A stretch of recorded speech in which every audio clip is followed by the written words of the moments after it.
Hello বন্ধুরা, কাল শ্রাবণ মাসের চতুর্থ সোমবার। তোমরা যারা ব্রত পালন করবে অর্থাৎ উপবাস করবে তাদের জন্য আমি দুটো রেসিপি নিয়ে চলে এলাম। ব্রত পালন করার পর পুজো করে তারপর তোমরা এই খাবারগুলো খেতে পারো। দেখো, আমি তোমাদের জন্য শেয়ার করে দিচ্ছি সাবুর লুচি এবং আলুর তরকারি।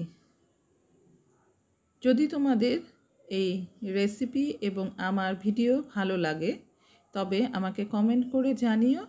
আর যারা চ্যানেলটি সাবস্ক্রাইব করনি, সাবস্ক্রাইব করে আমার পাশে থেকে যেতে পারো। দেখো, কিছু সাবু আমি নিয়ে নিয়েছি। এখন গ্যাসে কড়াই বসিয়ে দিয়েছি। কড়াইটা সামান্য গরম করে নিয়ে আমি এই সাবুগুলো ভেজে নিচ্ছি। দেখো, একদম গ্যাসের ফ্লেম কিন্তু লোতে রেখে ভেজে নিতে হবে। বেশ কিছুক্ষণ নেড়েচেড়ে আমি ভেজে নিলাম। মিক্সিং জারে নিয়ে নিয়েছি। ঠান্ডা হওয়ার পর দেখো আমি গুঁড়ো করে নিয়েছি। বেশ কয়েকবার ঘুরিয়ে কিন্তু গুঁড়ো করে নিতে হবে। দেখো, আমি একটা ডো তৈরি করে নিচ্ছি। নিয়ে নিলাম সাবুর গুঁড়ো। একটা আলু আমি সেদ্ধ করে রেখে দিয়েছিলাম, সেই সেদ্ধ করা আলুটা নিয়ে নিলাম। গ্রেট করে রাখা আদা, কাঁচা লঙ্কা কুচি এর মধ্যে নিয়ে আলুগুলো আমি হাত দিয়ে ম্যাশ করে নিলাম। তারপর দেখো, অল্প অল্প জল দিয়ে আমি একটা ডো তৈরি করে নেব। আলুটা খুব ভালোভাবে কিন্তু ম্যাশ করে নিতে হবে। দেখো, একটা ডো তৈরি করে নিয়েছি। বেশ নরম ডো তৈরি করে নিয়েছি। এটা আমি রেস্টে রেখে দিলাম। আর এই সময় আমি আলুর তরকারিটা তৈরি করে দেখাচ্ছি। রিফাইন অয়েল দিয়ে দিয়েছি। দিয়ে দিলাম 1/4 টিস্পুন কালো জিরে।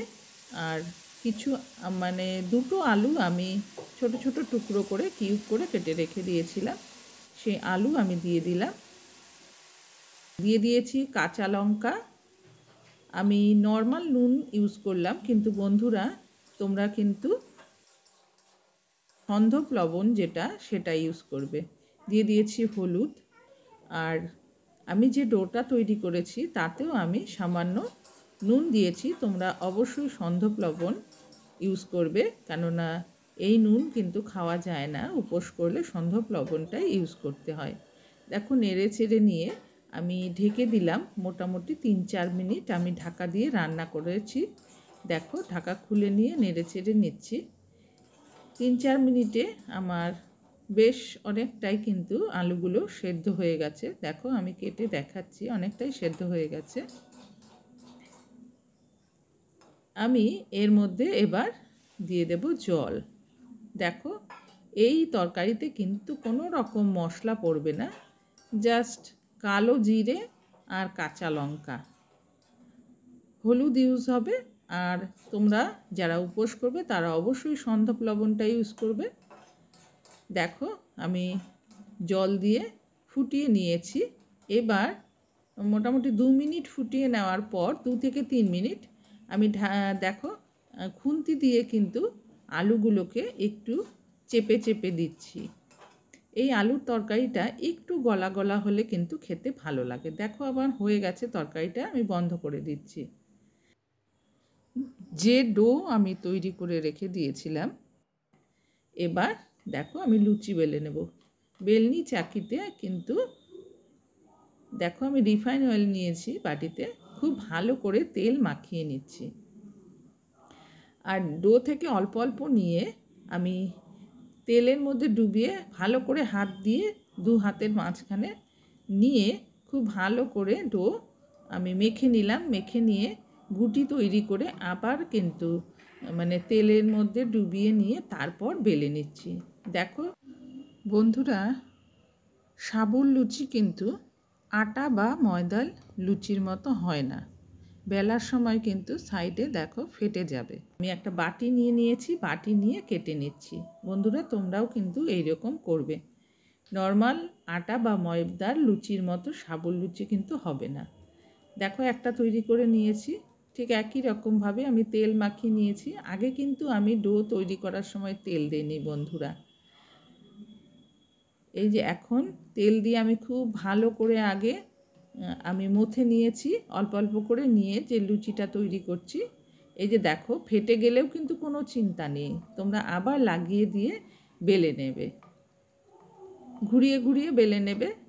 এবার বাটি দিয়ে দেখো কেটে নিচ্ছি, কত সুন্দর গোল হয়ে যাচ্ছে, কোনো চিন্তা করবে না তোমরা, ফেটে গেলেও কোনো চিন্তা নেই। এভাবে বাটি দিয়ে চাপ দিয়ে কেটে তুলে নেবে। দেখো কত সুন্দর হয়েছে। বেলার পর যেগুলো লেগে থাকবে সেগুলো কিন্তু বন্ধুরা পরিষ্কার করে নিয়ে তারপর আবার পরের লুচিটা বেলবে, পরিষ্কার করে নেবে প্রত্যেকবার। দেখো আমি কিভাবে তেল মাখিয়ে নিয়ে হাতে খুব সুন্দর করে মথে নিলাম, তারপর গুটি করে আবার তেল মাখিয়ে নিয়ে আমি বেলে নেব। ঠিক এভাবেই দেখো কত সুন্দর হয়েছে। ফেটে গেলে কোনো চিন্তার নেই, বাটি দিয়ে কেটে নেবে। ঠিক আছে বন্ধুরা, দেখো 3টে আমি তৈরি করে নিলাম। এবার তোমাদের ভেজে দেখাচ্ছি। তেল বসিয়ে দিয়েছি রিফাইন অয়েল, গরম হয়ে এলে আমি মিডিয়ামে রেখে লুচিগুলো ভেজে নেব। দিয়ে এই যে দেখো তেলের মধ্যে দিয়ে আমি আস্তে আস্তে ঘুরিয়ে ঘুরিয়ে চাপ দেব। দেখো কি সুন্দর ফুলে উঠেছে। তোমরাও ঠিক এভাবে করো বন্ধুরা, যারা এখনও সাবুর লুচি তৈরি করনি। আমার ভিডিওটি ভালো লাগলে এভাবে দেখে তোমরা তৈরি করে নিতে পারো। দেখো কত সুন্দর ফুলেছে। আর লো টু মিডিয়ামে রেখেই কিন্তু আমি লুচিগুলো ভেজে নেব। দেখো কতটা ফুলেছে। ঠিক একই রকমভাবে অন্যান্য লুচিগুলোও আমি ভেজে নিচ্ছি। দেখো যে কোনো উপবাস করেই তোমরা কিন্তু এইভাবে সাবু দিয়ে লুচি তৈরি করতে পারো। কেননা অনেকেরই কিন্তু সাবু, কলা এইসব ফল খেতে ভালো লাগে না, তারা এভাবে সাবুর লুচি, আলুর তরকারি তৈরি করে খেতে পারো। দেখো আমি এবার সার্ভ করে দিচ্ছি, একটা বাটিতে আলুর তরকারি দিয়ে দিচ্ছি আর লুচিগুলো আমি প্লেটে সাজিয়ে দিচ্ছি। দেখো কতটা সুন্দর হয়েছে লুচিগুলো। ঠিক এভাবেই তোমরা তৈরি করে নিতে পারো। যদি ভিডিওটি ভালো লাগে তাহলে অবশ্যই লাইক দেবে আর আমাকে কমেন্ট করে জানাবে তোমাদের মন্তব্য। তোমরা যারা কাল উপবাস করে পুজো দেবে তাদের সকলের মনোকামনা পূর্ণ হোক, এটাই আমি আশা করছি। ভালো থেকো বন্ধুরা, সুস্থ থেকো।